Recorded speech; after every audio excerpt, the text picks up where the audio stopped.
అఖండ 2 నిన్నే రిలీజ్ అయింది. మనం ఈరోజు డిస్కషన్ పెట్టుకుంటున్నాం. ఫస్ట్ డే మూవీ థియేటర్‌కి వెళ్ళాము. కొంతమంది ప్రీమియర్స్‌కెళ్లారు. ఒకడు 2 సార్లు చూసాడు సినిమా. ఫస్ట్ టైమ్ ఏం చూసాడో నాకు అర్థం కాలేదు స్క్రీన్ మీద. నేనైతే ఒకసారి థియేటర్‌కెళ్ళా. బెంగుళూరులో ప్యాక్డ్ థియేటర్స్ విత్ ఫ్యామిలీస్. ఒక బుడ్డోడు ఎవడో థియేటర్‌కెళ్ళక ముందే జై బాలయ్య అని అరుస్తున్నాడు. ఒక యుఫోరియా ఎక్స్‌పీరియన్స్ చేశా నేను. సో, నా దగ్గరికొస్తే సినిమాని నేను కథ కోసం వెళ్ళలేదు థియేటర్‌కి. మెంటల్‌గా ప్రిపేర్ అయ్యి నేను ఐ థాట్ ఓకే. ఇది బాలయ్య, బోయ మూవీయే. ఎప్పుడైతే నేను బాలయ్య దాన్నేమంటారు? ఒక షాట్ ఏదో వేశాడురా టీజర్‌లో. గుమ్మడికాయ తిప్పుతున్నప్పుడు నాకు ఇంకా యమ్మ ఇదిరా మాస్ అంటే బోయ. ఇది ఎవడు చేయలేడు. జన్మలో కాదు కదా! నరదిష్టి. ప్రపంచంలోనే ఎవడు తీయలేడు. బోయ మాత్రమే తీయగలడు. వెళ్దాం, కూర్చుందాం, చూద్దాం, వద్దాం అని ఫిక్స్ అయ్యా. వెళ్ళా అలాగే. నేను ఒక లెవెల్ ఆఫ్ బోయా మ్యాడ్నెస్‌కి ప్రిపేర్ అయ్యా. బోయా ఏంటంటే యూ కాంట్ క్యాచ్ మీ అని చెప్పి ఇంకో రేంజ్‌కెళ్ళాడు. నాకది అంతెక్కలేదు. సో, కడుపు నింపేశాడని బాలయ్య ఈ రోజు తింటున్నా. రాత్రి తినలేదా? ఇప్పుడు బాలయ్య మూవీస్ ని ప్రతిసారి ఇదే జరుగుతుంది అఖండ టైం నుంచి. 2 సార్లు వెళ్ళాల్సి వస్తుంది. First day yeah! First show వెళ్ళాలి. నెక్స్ట్ ఫ్యామిలీని తీసుకెళ్ళాలి. ఆ! ఫస్ట్ డే ఫస్ట్ షో వెళ్ళినప్పుడు ఓన్లీ మాస్ యాక్షన్ సీన్స్ నచ్చుతాయి. సెకండ్ టైం ఫ్యామిలీతో వెళ్ళినప్పుడు అయి కూడా ఎమోషనల్ సీన్స్ నచ్చవు. ఎక్కుతాయి. ఏముకుతాయి? ఎమోషనల్ సీన్స్ ఎక్కుతాయి రా ఎమోషనల్ ఎరుపప్ప. సీన్స్ ఏమున్నాయి 'అఖండ 2లో'? 3 చెప్పు మామ. 3 ఎమోషనల్ సీన్స్ చెప్పు. చెప్తా. శివుడు చెప్పు. వచ్చినప్పుడు కొంచెం ఎమోషనల్ అనిపిస్తుంది రా. ఓకే. ఆమె చనిపోయినప్పుడు, వాళ్ళ మమ్మీ చనిపోయినప్పుడు ఎమోషనల్ అనిపిస్తది. అరే ఒకటేరా 2 సీన్‌లు కలిపి నా కొడకా. అరే ఆమె తర్వాత చనిపోయింది తర్వాత చాలా మూడో క్రూషియల్ సీన్ పార్ట్ ఏంటి? అసలు. మూడో సీన్ ఏంటంటే శివుడు వచ్చినప్పుడు బాలయ్య వస్తాడు కదా! అది ఇంకా ఎమోషనల్‌గా అనిపించిందంటావా? నువ్వు ఎంత ఏమో రా శివుడు ఏరుకున్నా వచ్చినప్పుడు బావుంది. శివుడు సీన్ ఎట్లా కాదన్నా 10 మినిట్స్ ఉంటది రా. అది కొంచెం షాక్ అయ్యాను దట్ ఓకే. బాలయ్య వచ్చాడు. ఓకే. బాలయ్య రూపంలో శివుడు వచ్చాడు. అయితే బావుంది అంటే భక్తుల ఆ, కోసమే భక్తులే ఎప్పుడు దేవుడి గురించి చేయక్కర్లేదు. కానీ దేవుడు కూడా భక్తుల కోసం వస్తాడు. అమ్మ కంటే గొప్ప ఉమ్. దేవుడు, దేవత ఎవ్వరు లేరు అనే సీన్ అది నాకు నచ్చింది. కాకపోతే దాని తర్వాత ఇంకేం నచ్చలేదు. కాకపోతే ఏం లేదు, నువ్వు చెప్పలేవు దానికి ఏంటి, ఏం చెప్పలేవు నువ్వు. అదే అంటున్నా ఏం అక్కడ బ్యాక్గ్రౌండ్ చెప్పలేకపోతున్నా. మ్యూజిక్ కూడా నన్ను చాలా ఎమోషనల్ గా ఉంటది. మనస్ఫూర్తిగా తిట్టలేకపోతున్నా నేను సినిమాని. ఎందుకంటే నేను వెళ్ళాను కాబట్టి కావాలని. But it's um. Mixed feeling నాకు. యాక్షన్ సీన్స్‌కి అరిసా. నేను గూడా కుక్కలా అరిసా. అట్ ద సేమ్ టైమ్ నేను నవ్వాను గూడా చాలా. ఉమ్. యాక్షన్ జరుగుతున్నప్పుడు ముందుకెళ్ళి నవ్వి తర్వాత మళ్ళీ బోయ ఎలాగోలా సర్ప్రైజ్ చేస్తున్నాడు నన్ను. నాకది కొత్తగా అనిపిచ్చింది. అరే! ఈడు ఓకేరా బానే చేశాడు బానే ఎంతో కొంత అని. ఉమ్. క్లైమాక్స్ అరే వాళ్ళు ముందే చెప్పారు రా. అష్ట ఆల్రెడీ బోల్ దియా. దిగ్బంధన ఏదో చెప్పారు. Already Boliya. Caution Kia already ఉంది. కాషన్. అదే బా సినిమా స్టార్టింగ్ లోనే చెప్తాడు, ఈ అష్టలింగాల దగ్గర తపస్సు చేస్తే ఎనర్జీ నీకు ఫుల్ వస్తది. పవర్స్ వస్తాయి, నీకు సూపర్ పవర్స్ వస్తాయి అని చెప్పి చెప్పాడు. నేను ఇంకా అగ్రీడ్. ఎక్స్ట్రీమ్ వెళ్ళిపోయాడు సెకండ్ హాఫ్ లో. ఆ! అందులో లాజిక్ లేదు ఇక్కడ. ఎక్స్ట్రీమ్ లాజిక్ వెళ్ళిపోయాడు కదా, వాళ్ళ ముందు చెప్పినట్టే కాషన్ కి.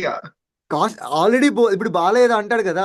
"హే! హే! ఉన్ లోగోं ने मारे डोर किधर है रे" అని చెప్పి అన్నట్టు నాకు క్లైమాక్స్‌కి అరే తలుపులు తీయండి నేను వెళ్ళిపోతాను నా వల్ల అరే నాట్ బికాస్ ఆఫ్ బోయ అంటే ఇప్పుడు బోయ రాసిన సీన్‌లు ఫస్ట్ హాఫ్ నుంచి అంత ఎఫెక్టివ్‌గా ఏం లేవు. అది ఎలాగో ఎళ్తుంది ఏదో ర్యాండమ్‌గా వస్తున్నాయి. ఎళ్తుంది. అలా అలా ఎళ్ళిపోతుంది. నాకేం ప్రాబ్లమ్ లేదు. అఖండతో ఒక స్ట్రీక్ స్టార్ట్ అయింది. మళ్ళీ బాలయ్యకి లైన్‌గా కాన్సిక్యూటివ్‌గా 4 హిట్లు ఇచ్చాం మనం. ఒక్కటి కూడా ఫ్లాప్ రాకపోతే దిష్టి తీస్తారేమో, దిష్టి తగులుద్దేమో అని చెప్పి బీజీఎం కొట్టాడురా. లిరిక్ వినిపించట్లేదు నాకు బీజీఎంకి. అక్కడ ఇద్దరెవరో లిరిక్ బ్రదర్స్ ఉంటారు కదా! వినిపించలేదురా నాకు కూడా.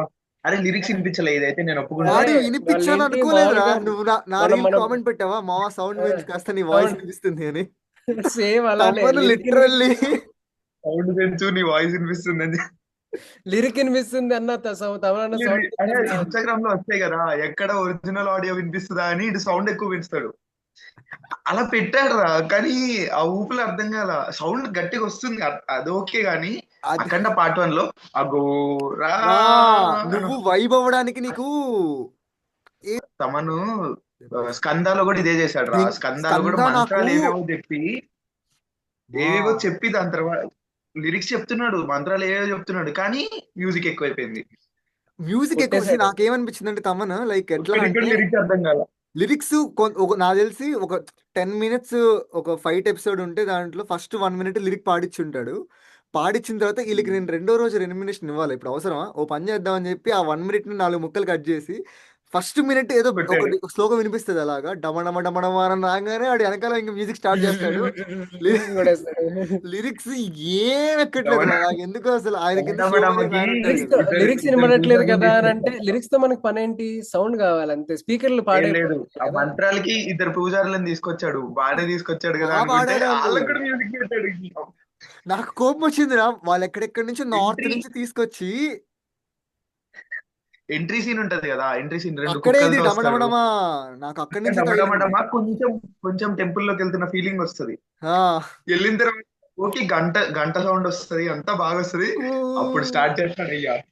వాడు ఇక నాకు తెలిసి ఎయిదర్ అది మిస్టేక్ ఆఫ్ బోయా అయినా అని ఉండాలి, లేకపోతే తమనన్న అయి ఉండాలి. ఎందుకంటే సేమ్ నేను ఓయే కాదు, కొత్తగా ట్రై చేశారు అందరూ.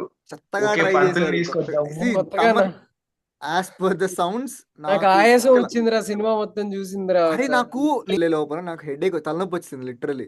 నేను ఇంకా థియేటర్ బయటికి వచ్చేసాను కంప్లీట్ గా. అన్న బయటికి మా రూమ్మేట్ అన్నతో వెళ్తే, అన్న ముందు బయటికి వెళ్ళిపోదాం పదన్న, ఫస్ట్ ఏదన్నా బయటికి వెళ్ళాకే అన్న అని చెప్పి అలా బయటికి, నాకు అది స్టైల్ మూవీలో ధర్మవరపు సుబ్బారావు ఓమో రక్తం అని చెప్పి వెళ్తాడు కదా. అది చెవులు పోయినాయిరా.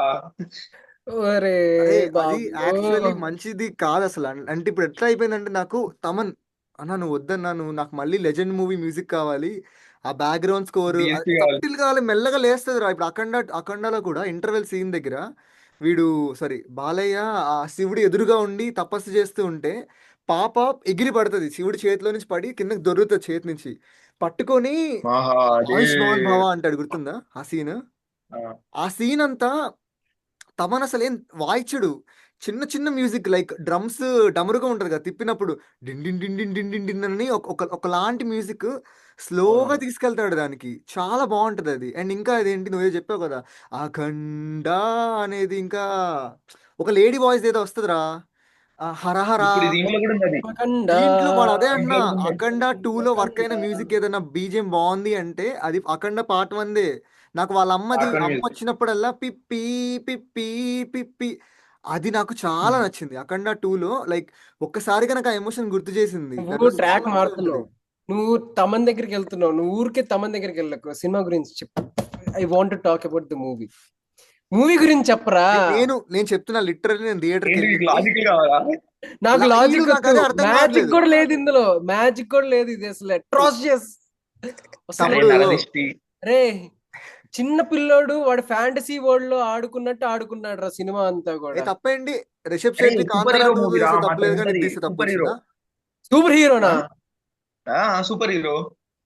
రే అమ్మే ఏం already మాట్లాడుతున్నాడు? హీరో ఆల్రెడీ క్వశ్చన్ కి ఇంత కాస్ట్ నీ కర్మ అంతే. బోయ అందరు ప్రిపేర్ అయ్యారు బోయ మ్యాడ్నెస్ చూడడానికి. ఇది నేను మరీ కూడా. వరస్ట్ అసలు. ఇది అసలు Agree. ఇది అఖండ కాదు, కళాఖండ. ఇదైతే నేను అందే నా పేరు కూడా చూడు, కళాఖండ అని పెట్టా. నిజంగా అమ్మో, నా భూతో నా భవిష్యత్తు. ఇలాంటి మూవీ నెవర్ రాదు. బిఫోర్ ఆఫ్టర్ రా. ఇంత వరస్ట్ ఎక్స్పీరియన్స్ ఎందుకైందిరా నీకు? ఎందుకంటే వాడు వాడి ఎందుకంటే ఎక్స్పీరియన్స్, వాడి మైండ్ ప్రిపేర్ భయం అవ్వలేదు వేసింది. మావా. ఎందుకో చెప్పనా, అరే నిజంగా ప్రపంచం మొత్తం మీద అఖండ తప్ప ఎవ్వడు మగాడు కాదన్నట్టు చూపించాడు రా వాడు. ఆర్మీ వాళ్ళు కాదు, డిఆర్డి వాళ్ళు కాదు, అసలు సూపర్ హీరోరా. సూపర్ వాడు హీరో అయితే ఏంట్రా? అరే సూపర్ హీరో కాదురా వాడు. వాడు అరే, సూపర్ హీరో కాదురా. అరే అరే, వాడు అంత super భూతాల్ని power కూడా కదా, ఆడి 8 తీసుకొచ్చాడు రా, వాడిని వేసాడుగా మరి. 12 ఇయర్స్ రా, 12 ఇయర్స్ సింగిల్ అది లెగ్ తపస్సు రా, చేస్తూనే లెగ్ ఉన్నాడు. ఎక్కువ వాడికి వేయలేదు. super powers నువ్వు క్వశ్చన్ వచ్చాయి. చేసావా అది? ఆ? నిన్ను కాదు, నాకు వాడిని అడుగుతున్నా. Maurya same single time leg తో ఒకటే 12 years అలా టైంలో ఉన్నాడు పట్టుకొని. కాదురా, క్వశ్చన్ చేసేదానికి ఒకటే Pawan time Kalyan. Surgical strike నాకు చైనా వాళ్ళ మీద చేసినట్టు కూడా లేదు. సర్జికల్ అయ్యింది. స్ట్రైక్ మన ఇండియన్ డిఫెన్స్ మీద చేసినట్టుంది, సనాతన ధర్మ ఫాలో అయ్యే దాని మీద చేసినట్టుంది. ఎందుకంటే అందరి జోకర్లు చేసాడు లాస్ట్ కి. అది ఇప్పుడు ఇండియన్ మూవీ స్టాండర్డ్స్ ని పెంచడానికి రాజమౌళి ఎంత రాత్రి పగులు నానా సంఖ్యలు లాగుతుంటే, బోయపాటలు వచ్చి ఇలా బ్యాంగ్ ఇట్లా బాంబ్ బ్లాస్ట్ చేసేసాడు అసలు మొత్తం. అరే నువ్వు టెన్షన్, నేను అదే అంటున్నా, ఈ సినిమాని వేరే లాంగ్వేజ్ లో ఎవడు చూడట్లేదు చూడకూడదు. జనాలు. నేనైతే దేవుడికి ఎందుకు దండం భయపడుతున్నావు? పెట్టుకుంటాను, అసలు రోస్టింగ్ కూడా దేవుడా ప్లీజ్ ఇగ్నోర్ చేసేయాలి ఈ సినిమాని.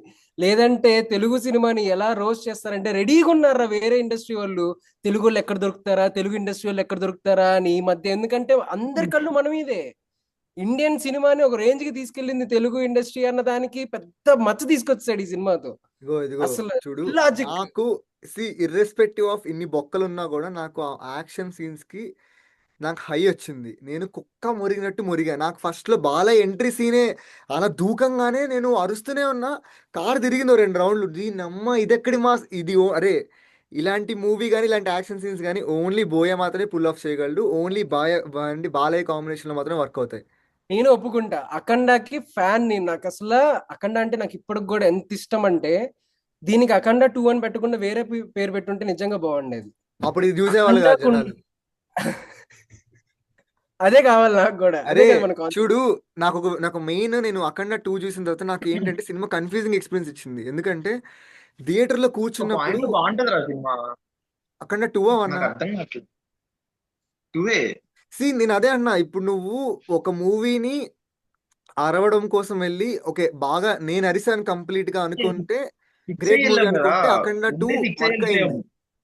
వాడు కాషన్ ఇచ్చాడు నారదిష్టి. అది కూడా బాగుంది. జనాలతో నాకు అది కూడా నచ్చింది. ఇన్ఫాక్ట్ ఓకే నువ్వు నచ్చకపోవడానికి అరే మా నేను ఎక్స్పెక్ట్ చేసే వెళ్ళారా, కానీ దానికంటే ఏం కావాలి నీకు? అది కాదు, ఏం కావాలనుకుని వెళ్ళావు చెప్పు. ఇప్పుడు నేను చెప్పు.